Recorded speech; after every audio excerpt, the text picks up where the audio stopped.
तपस्या मेरा नहीं करता कि मैं उसको भी वरदान दूं। भगवान कहते हैं कि अब आज से आप ही सबको वरदान देंगे। तो कलयुग का भक्त एक तपस्या करने लगा और ब्रह्मा जी तुरंत प्रकट हो गए। और जब प्रकट हो गए तो ब्रह्मा जी से कलयुग का भक्त वरदान मांगा कि महाराज पहला वरदान मुझे दे दीजिए, मुझे वरदान देना है तो 3 वरदान देंगे तब मैं लूंगा, ऐसे नहीं। पहला वरदान मुझे दीजिए कि मेरा मकान बन जाए, कहें जाओ मैं दिया कि तुम्हारा मकान बन जाए। दूसरा वरदान दे दो कि मेरी शादी हो जाए, कहें जाओ शादी हो गया। तीसरा वरदान जब चाहूं तब 3 वरदान सो मैं मांग लूं। ब्रह्मा जी प्रसन्न हुए कि कोई मुझसे वरदान मांग रहा है। ब्रह्मा जी रात्रि में शयन कर रहे हैं। कलयुग का भक्त का है, ब्रह्मा जी आइए आपको वरदान दीजिए। कहें क्या? कहें बारिश हो गया, बारिश हो रहा है, बारिश बंद हो जाए। और बारिश बंद हो जाए, कहें जाओ बारिश बंद हो जा रहा है। दूसरा मेरे मकान का पोताई हो जाए। और तीसरा जब चाहूं तब 3 वरदान मांग लो। और ब्रह्मा जी बेचारे एक चैन से बैठ नहीं पाते थे, और चैन से बैठ नहीं पाते थे। ब्रह्मा जी रोते रोते गए, प्रभु वरदान देना आप ही के बस का है, मेरे बस का बात नहीं है। तो कलयुग का भक्त का जब ही ध्यान किया, भगवान तत्काल ही नारायण स्वयं अपने पत्नी को आज्ञा दिए और वह आकर उसके जीवा पर बैठ गए। आया मांगना चाहता था, तब तक कहें कि आज इसके बाद एक वरदान दीजिए कि सबसे पहला कि आपके प्रति मेरी भक्ति हो जाए। कहें जाओ मैं भक्ति दिया। कहें दूसरी आप दीजिए कि आप एक निष्ठा मेरी बनी रहे कि आप से कभी कुछ मांगने का मेरा इच्छा नहीं रहे। दूसरा जब मैं चाहूं मेरे तो आप मुझे अपने शरण में रख लीजिए, यही मेरी इच्छा है। अब जीवन में मुझे कुछ मांगने की इच्छा रही नहीं। भगवान कहे जाओ मुक्ति लो, ले लो, शक्ति ले लो, लेकिन मेरा पीछा छोड़ दो। नारायण का ध्यान करते करते प्रहलाद जी गुरुदेव से कहते हैं कि मेरे पिताश्री की मूर्ति और मैं इनको प्रणाम नहीं करूंगा। फिर जाकर कुछ राक्षस बच्चों के साथ पढ़ने लगे। और जब पढ़ते हैं तो इधर बैठते हुए उनको तो कुछ नहीं, केवल नारायण नारायण नारायण नारायण कर रहे हैं। और भी सारे विद्यार्थी अपना पढ़ने लगे। और जब ही कुछ समय के बाद ऐसा हुआ कि 1-2 नारायण नारायण नारायण मुक्ति नारायण नारायण नारायण मुक्ति नारायण नारायण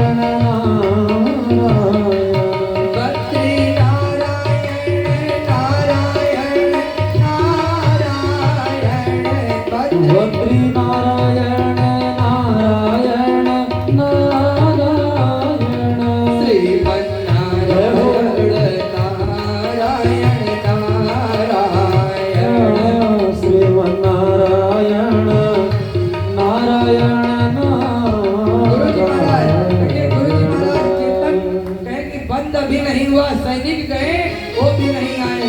10 सैनिकों को और भेज दिए। और सैंडल गुरु जी ने ऐसे देखिए, जब भजन नहीं बंद हुआ तो सोचते हैं कि मैं ही चलूं। और वह जब गए, महाराज जी प्रहलाद जी अपने छड़ी से महाराज जी ऐसे कहते हैं कि अरे क्या कर रहे हो। तो प्रहलाद जी कहते हैं आज गुरु जी को भी कुछ खेल खिलाते हैं। और गुरुदेव को उठा कर सारे विद्यार्थी राक्षस के भज मन नारायण नारायण नारायण भज मन नारायण नारायण नारायण भज मन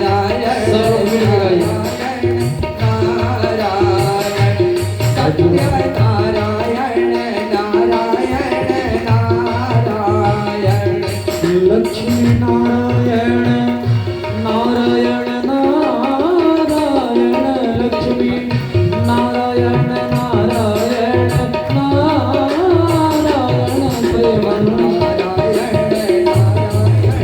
नारायण ओ भजमन नारायण नारायण नारायण। गुरुदेव क्या कर रहे हैं? गुरुजी कह रहे हैं बच्चा बड़ा अच्छा लग रहा है, तुम छोड़ो थोड़ा सा हम भी कर रहे हैं।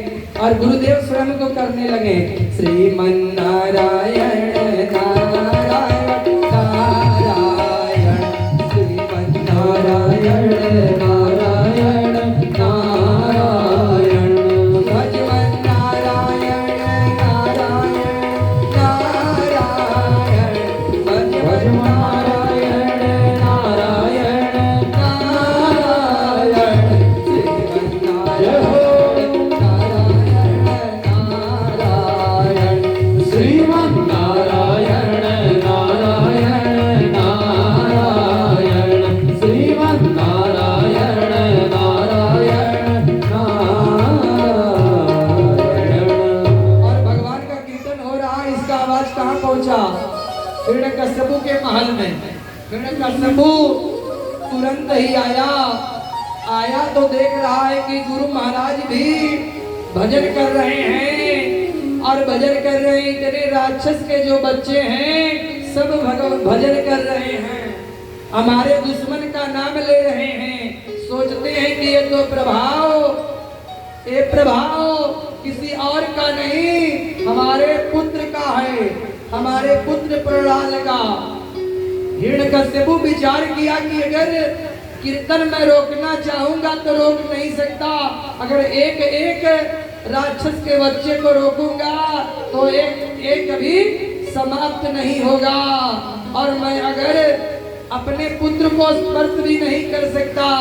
अपनी मुट्ठी जमीन पर हिरण्यकश्यपु जब पटका तो मानो तुरंत ही कीर्तन बंद हो गया।